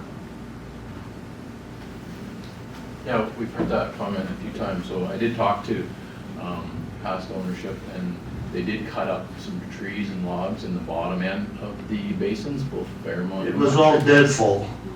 The I've deadfall. talked to the person that did the annual cleanup. Yeah, so they cut that material up, and which still would have allowed it to flow down, but again, material that had been removed, the statement was there's unlimited supply of debris in the basins, both Fairmont and Cold Spring. So having flown it several times after each one of these events, there is unlimited supply. So the 60 or 90,000 cubic meters that this barrier will hold back, there's 10 to 100 times more of that material. You're out gonna there. catch all this stuff in a whirlwind, right, and then haul it out with big trucks. Like it's a big machine operation, all this dam, Yeah. pond and whatever. Yes, yeah, it's a large. And I can't believe that you got an EPP, an environmental protection plan, to do this, when all you do is need to control the debris, which was done before. And if you walk up Coldstream or whatever, it's a small creek. You don't see any evidence that it's gonna slide on you. The debris is up there. I don't see it. Yeah, the qualified professional said there was a lot of debris to come down, so that's the It's hazard. the stuff that goes in the creek, not the stuff around it. Yeah, the slides and so on. This is ill thought of, and it's like chasing the dollar, and you got this big thing, like why? Why don't you have a fit for purpose? Why don't you try that for a few years before you come up with this? And how many of these structures are in the province? There's a few on the coast now. Yeah, and how many are empty? Alberta. Well, hopefully they're empty, 300 out of 300 one year. I don't know, like if you're gonna spend money, let's spend it wisely.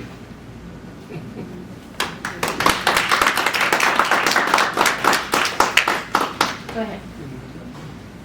My name's Bruce Hillen. I live down along the river. We've been down there since 1967. I agree with quite a few people here. We've never seen any event. So what do people consider an event? Small event, medium event, large event?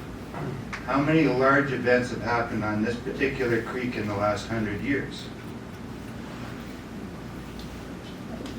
And you say we've had an event every year so far since this has happened, so can you quantify the size of these events? Absolutely, yeah. So the events that we're seeing about every 2 years are to the volume of, say, 2 to 4,000 cubic meters is what we're seeing. So is that, not to interrupt you, small but is event. that the regular spring runoff that you're talking about as an event? A 1 and 2 year, yeah, so about every second So year. it's regular, Yeah, it's cyclical, that's- it's the same all yeah. the time over the last 100 years, nothing's really happened. Never seen any 3-ton boulders come down that creek, that's for sure. No, we have, actually 2012, it was 65,000 cubic meters of material that come down. And what was So the that's size a of one the in- largest boulder? Largest boulder, size of the truck. That was Fairmont Creek, and that was due Yeah. to Yeah. improper maintenance up above. No, it like wasn't. It was this actually, gentleman said it's there. I was actually talking debris to in the Lloyd channel. Wilder this morning too. He was the guy who went up there every year, pulled the rocks back, cleaned the debris. Don't let a rainstorm fill up your reservoir till the dam breaks, that's what happened.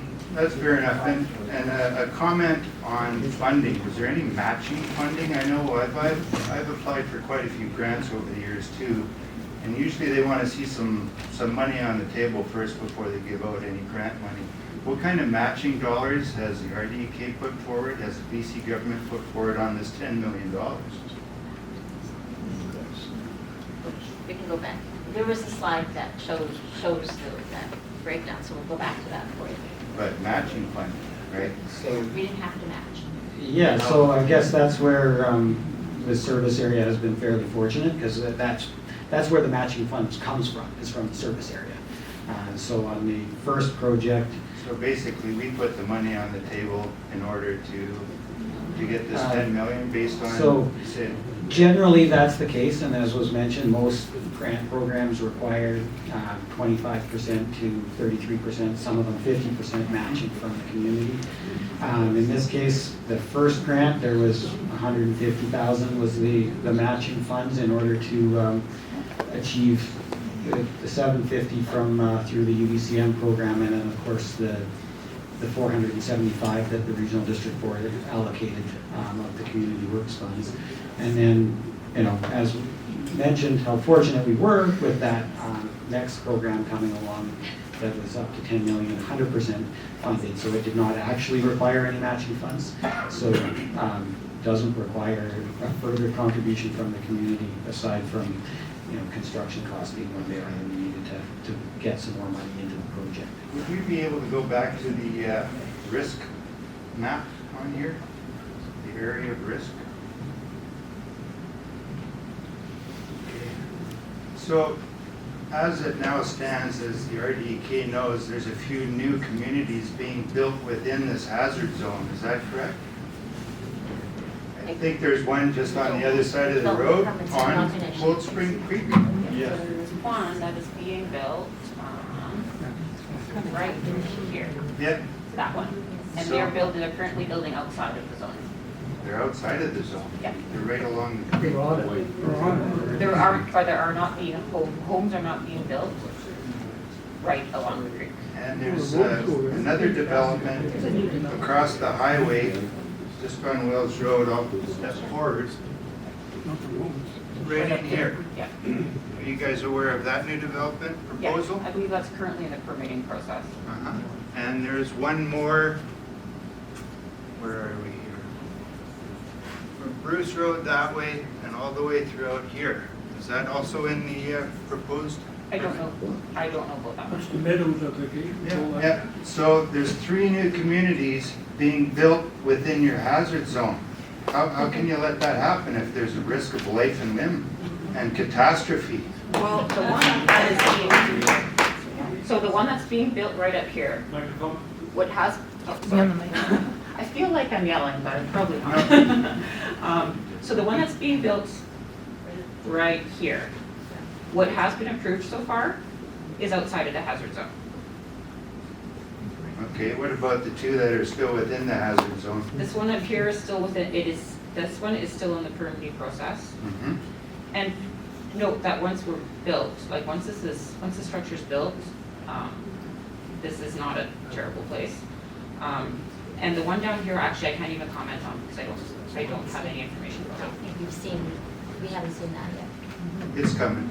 Okay. I wouldn't doubt that they'll all go through. So based on that, if there's 3 new communities being built, that has to be kind of factored into your tax base, right? It will be. Yep. After we've paid for it, after 5 years, these new communities are built, but they're protected on our dollar. Well, and certainly, I guess they also help contribute once those additional properties, it's all new assessment into the service area that will help participate in the funding. Just on a personal note, I do think you guys are killing a mosquito with a baseball bat. It's ridiculous, absolutely ridiculous.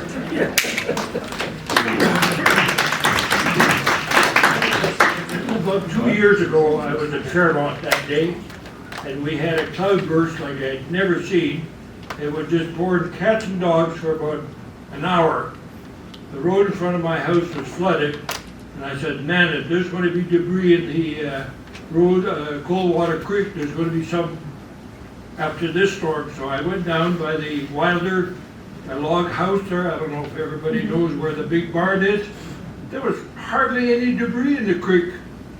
So I was baffled that how can we get such a cloudburst and no debris? Well, every rainstorm isn't going to cause a problem, thank goodness. And it is somewhat unpredictable. We don't know. We know that precipitation, especially when we have snow, creates a higher hazard. If the ground is saturated, that's a problem. If it happens very quickly, that's a problem. And all those things might happen all at the same time, and we don't get debris coming down. It also depends on the amount of ground that's frozen. It depends on the amount of material that may have slid down, landslides, that sort of thing. Yeah, so every rainstorm isn't going to get an event. In that particular location, there used to be a culvert there, and then the Department of Highways took out the culvert, they put a bridge. Well, to me, a bridge is not very effective in catching debris, but so it be, they put a bridge. But now I think we're back to a culvert, and that's the way it should be. So, I don't know, I think we're killing a mosquito with a sledgehammer.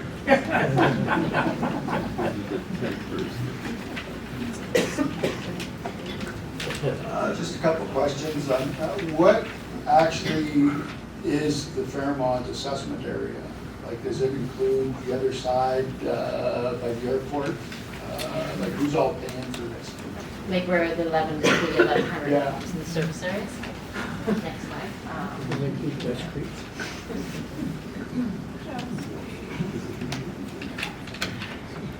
There, there's our service area. So in the red. Nope, the outline. Oh, Blue line. can't see it. Yeah, There you go. so the blue line, so this map was from 2014, so the red on the bottom part of the map was the previous Fairmont Creek service area, and the red on the top, like the higher part, that was the So that previous. includes the airport Yeah. side as well? Yeah. Now, am I wrong in saying, does Dutch Creek not have our water system? Dutch Creek does receive their water from Fairmont Hot Springs Utility. Okay, so from what I've been told, if we have a major catastrophe now, it's quite possible that our water system would be affected. So why would Dutch Creek not be paying into this as well?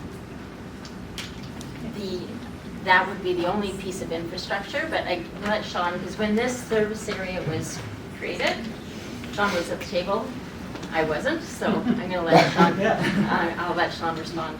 Well, and I think probably the main part of what I'd respond to that is that anytime we're drawing a service area boundary, there's always some challenges to that. There's not a clear line of this is where it's affected exactly to here and not beyond. And so with anything we do, it comes up as a question, whether it's a flood control, whether it's a mosquito control, where we kill them with sledgehammers too. Any of these services. So I couldn't give you a 100% answer ever as to why it's exactly. You could argue that there's parts within this that are not going Well, I to be think as our directly water affected. system would be pretty major, you know, like if that took out and then came down, took out hydrants, took out our servicing. Yeah, and certainly at the time that this boundary was established, that wasn't the case with the water system. And it hasn't been revisited since to reconsider the boundary. Okay, thank you. And Brian wanted to add Yeah, something to that? Yeah, I can add a little bit to that. You asked me the question earlier too. Yeah, certainly the water system has an intake up above the service area. So this service area, the intent wasn't to protect the water system, it was to protect homes, properties, and lives. So there are going to be parts of the water system that aren't in this service area. So yeah, it's a utility, so the utility, it's basically up to them to make sure it's operational and I guess ensure where they can. So. Go ahead. Oh, sorry. Sorry. Keep in mind, if we include Dutch Creek in a flood service area, we will be providing services for flooding to Dutch Creek. And Dutch Creek does also have flooding issues. They currently have a dike that is not being maintained. So we take on Dutch Creek, we will be taking on their flood issues also, which you would also be paying for if they're paying for this.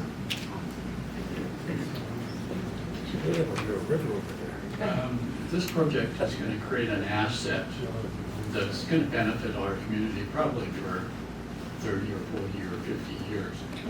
We're being asked to pay our share in 5 years. Was there an opportunity to stretch that payment term out? That's a great question. Yep. So, yeah, sometimes with infrastructure, they are stretched out much longer, and we did at one point actually have a borrowing bylaw drafted that would have come out as part of the electricity process. It was for a much smaller amount even. It was only $265,000 that was looked at being borrowed. So I think the main thing here is that there's the senior government funding that's coming in to help fund it. And right now the community would be paying for this part of the infrastructure over 5 years. And the infrastructure will protect for hopefully much longer than the timelines you're saying. But once it's there, that will continue, and future residents of Fairmont will continue paying something similar. So, you know, they will benefit from the fact that it's already there, but it won't have disappeared from the tax bill by the time they're here either. One other question around the capital costs. The existing grants as they are now, and not taking into account anything that might happen in the future, I assume those are fixed. So is it fair to say that if there are any cost savings on the project or any cost overruns, they will come to us, the ratepayers, through the mechanism that's in place now? And if there was a cost overrun, pick a number, a couple $100,000, how would that be handled? Would it be then worked into the borrowings and the 5-year plan? Sure. So I wouldn't say that everything that's there is currently fixed.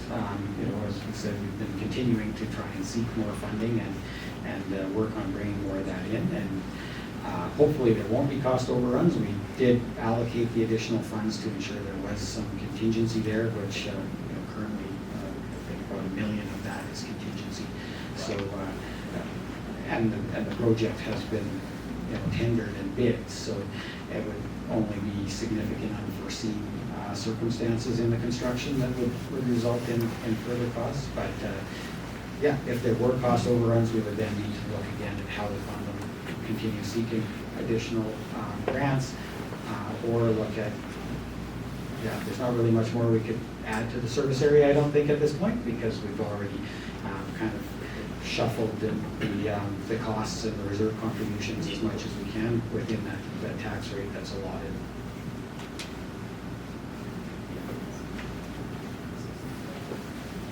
Hi.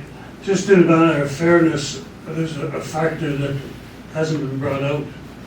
And the gentleman here just not long ago was asking about the new projects that have been complete or under completion.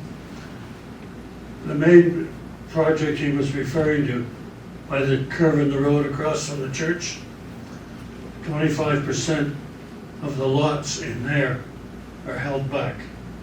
They're not being approved, and they can sell the other ones. So the regional district did hold back the approval on those.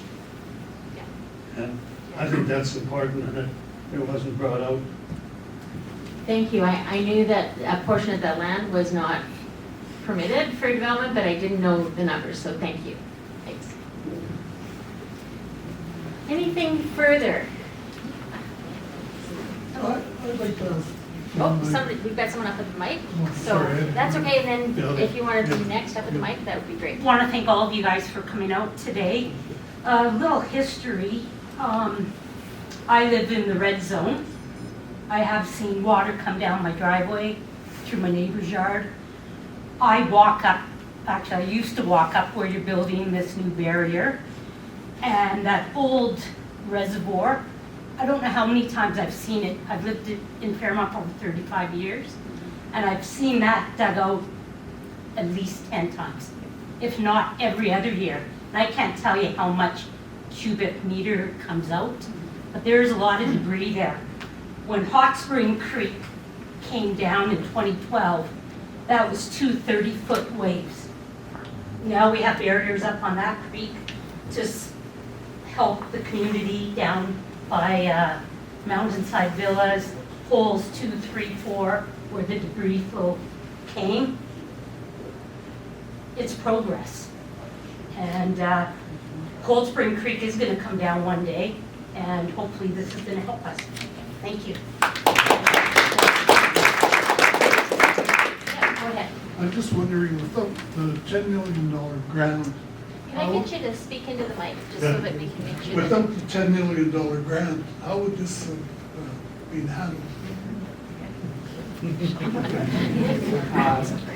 Yeah, so it certainly wouldn't be happening right now. But it was without- kind of secretive, nobody could tell if it was. Well, I'll start with the first question. Okay. It certainly wouldn't be happening right now without the $10 million grant. When we were originally bringing forward the bylaws for the tax increase, it was with this application in mind. And part of the discussion was certainly that if we weren't successful with grants, then we would need to be coming to the community for that referendum we discussed at the time, looking for a far more significant tax increase than what's currently in place.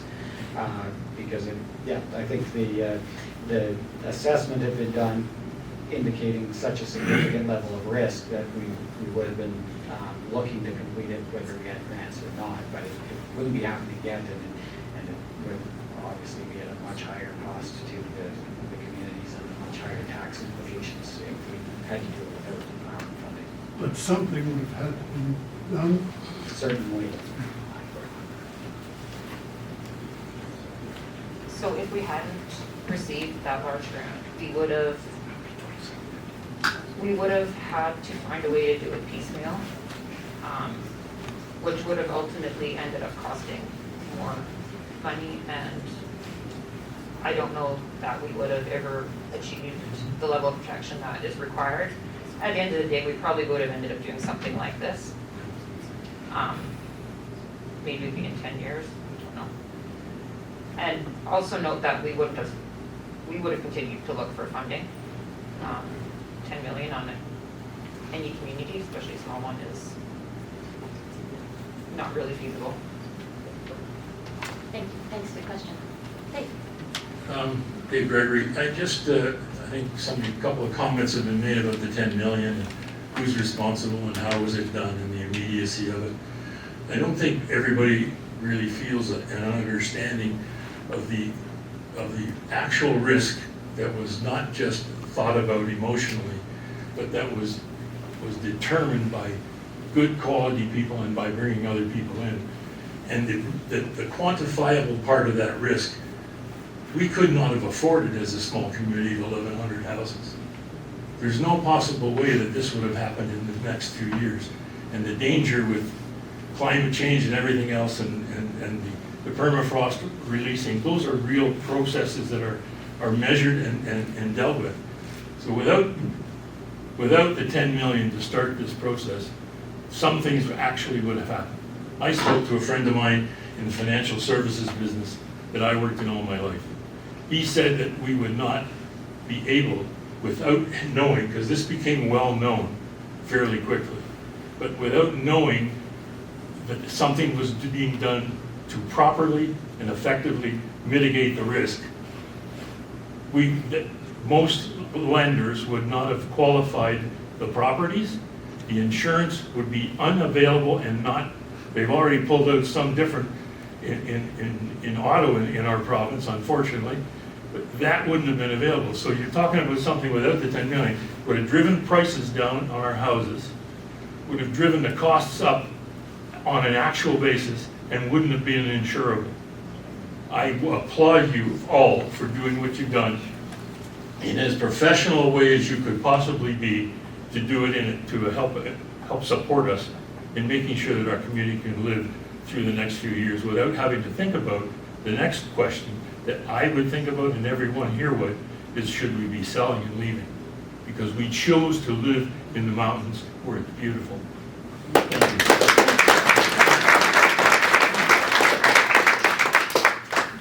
Well, we're getting close to, we're 4:04.